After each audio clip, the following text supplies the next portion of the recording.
नमस्ते, जय माता दी, श्री शिवानमस्तुभ्यम। तो हम सुनाने चल रहे हैं शिव जी का विवाह गीत और आप सबको अच्छा लगेगा ऐसा मेरा उम्मीद है।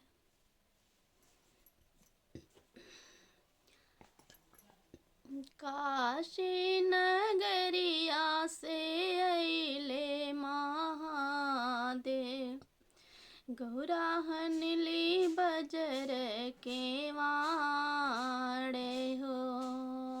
काशी नगरिया से अइले महादेव, गौरा हनली बजर के वाड़े हो।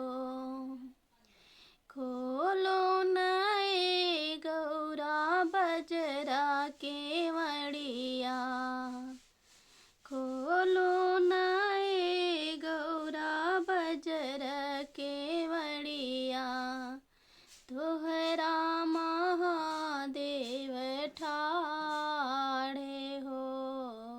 तोहरा महादेव ठाड़े हो।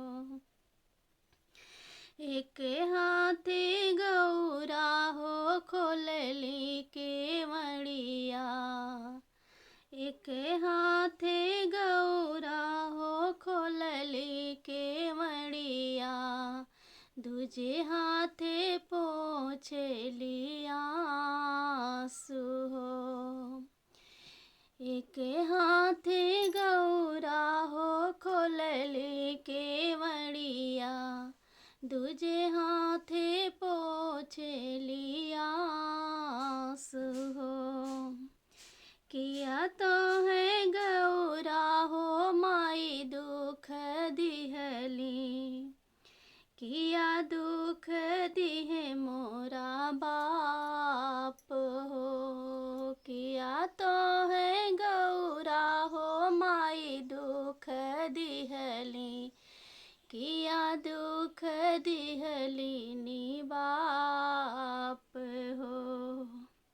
नाही हो महादेव माई दुख दिहली, नाही दिहे दुख मोरा बाप हो। नाही हो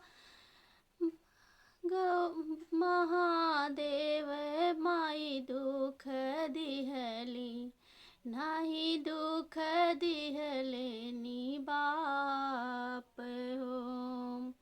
भंगिया पीसत मोरा हथवा पीराने, यही से ढूरे नैना आंसू हो।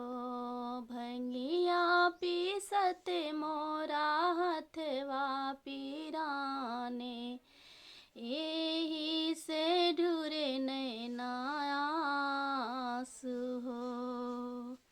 काशी नगरिया से अइले महादेव, गौरा हनली बजर के वाड़े हो। हर हर महादेव।